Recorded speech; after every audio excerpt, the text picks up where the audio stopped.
Hello everyone, Everything Pro here. So today finally I got my iPhone 13 Pro, the 256 gigs variant in graphite clear. So I ordered this one on 2nd of November and I got it on 23rd because there is a supply chain shortage all over the world. And sorry for my bad throat. And so let's unbox this one, and I'm making this video after a while, but I recorded it on the same day because I need to collect some photo samples for the camera overview. So let's unbox this one, and this video is gonna be a little bit longer, so please bear with me because I took a lot of samples and some videos as well and some late night shots.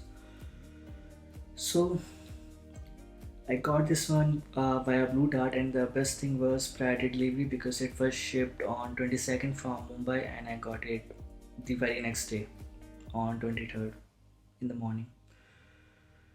So here we have this box, which seems to be pretty good, but there is no fancy plastic wrap or something like that, as per the Apple's commitment for zero carbon footprint by 2030, if I'm not wrong.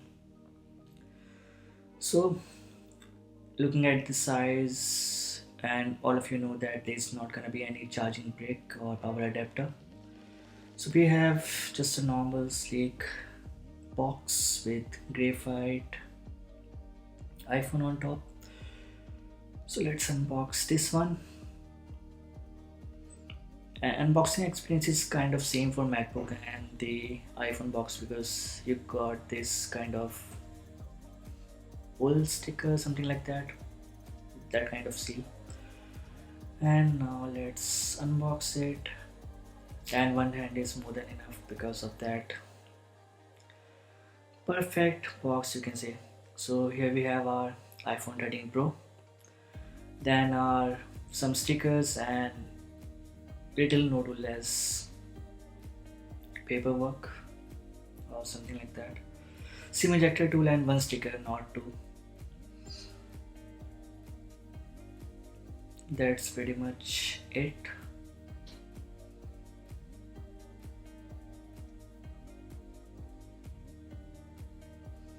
Then we have our type C to lightning cable,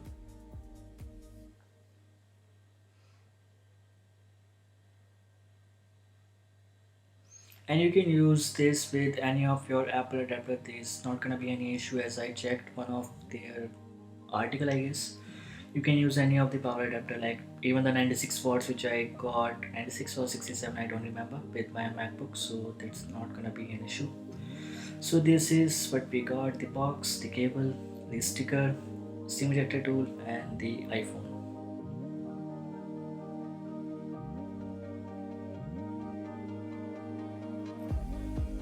So now let's remove this. Before that, we have the Apple logo and the big camera sensors, and the feel is pretty good because it's not plastic.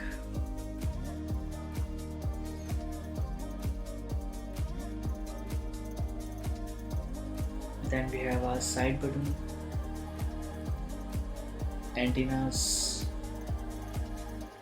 and it's a stainless steel, but it will catch your fingerprints easily, so you're gonna use the case anyways, so that's not gonna be an issue. So now we have an lightning connector, and I have no problem with that if it's lighting or not because I can carry one cable. That's not a problem for me. So let's boot it up and we will set up the iPhone, as I'm gonna move my data from the Android to iOS. I'm gonna record that particular part if you guys are interested, like how you can transfer the data from Android to iOS and how long it's gonna take. I can make a different video for that if you guys are interested. So we are on the setup screen, typical hello.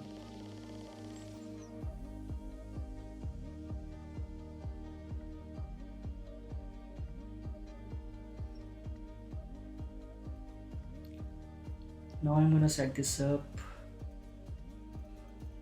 So here we are. Now you are gonna test the audio The on the right side we have Redmi Note 10 Pro, on the left the iPhone 13 Pro. So on the Redmi Note 10 Pro, the sound is pretty good from these speakers and it's stereo. So let's give it a try.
So now we are gonna run the speed test of the Wi-Fi so I can check whether if there is any difference. And as I'm using this device, it's been over a week, I guess. So the speed on the uh, iPhone 13 Pro seems to be pretty good as compared to my Redmi Note 10 Pro. I'm getting almost consistent 70 Mbps plus on the same network, and on the Redmi Note 10 Pro I used to get around 35 Mbps. It might be because of better Qualcomm modem on iPhone 13 Pro.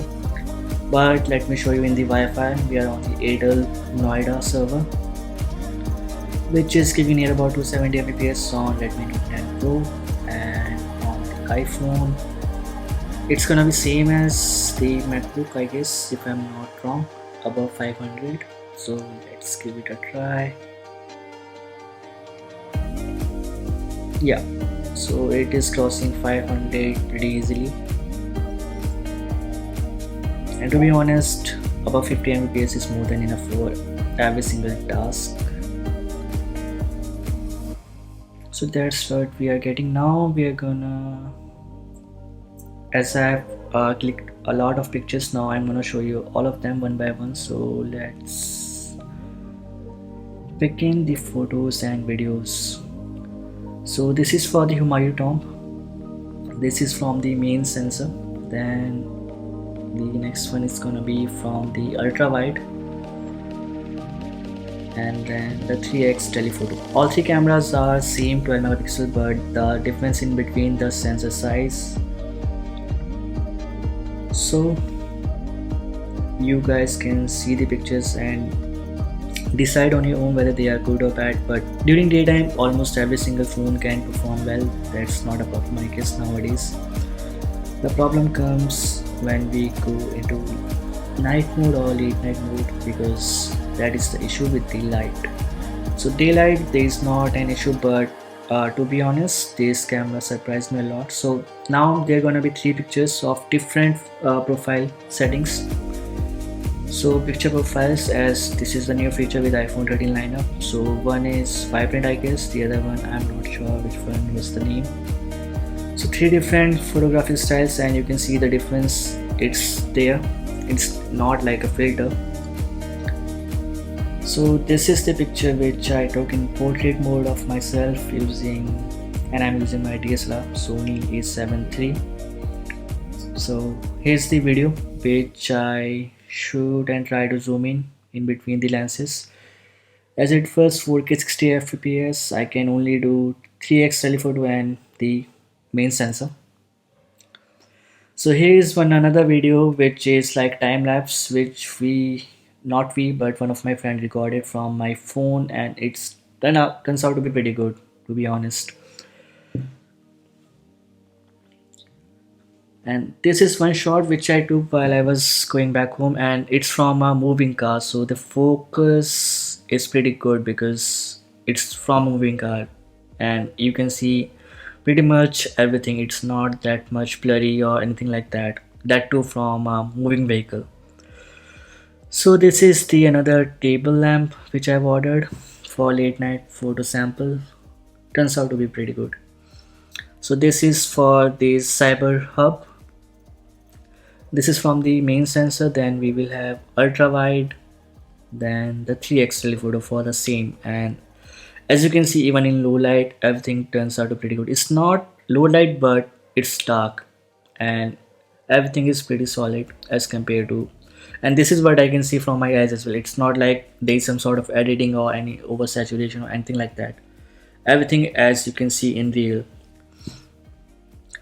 So this is one more picture, and I forgot to take one of the macro shot of these flowers, and to be honest, macro photography is pretty good on this one. And here are another pictures of low light photography, and all of these are taken around 10 p.m. Then we have this viewer screen at DLF Cyber Hub. All of you who are living in Gurgaon are aware about this, I guess. So this is from the main sensor. Then we will have our ultra wide.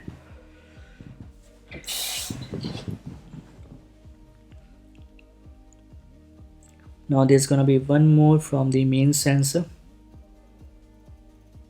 and as you can see, everything, every single detail is pretty good, and I literally love this camera.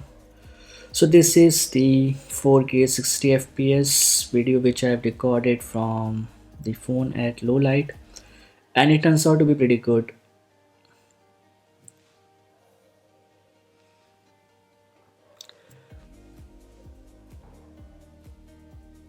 And last but not the least, my setup and one more low light photography. So if you guys are interested in more in-depth video, do let me know in the comment section below, and till then, stay connected.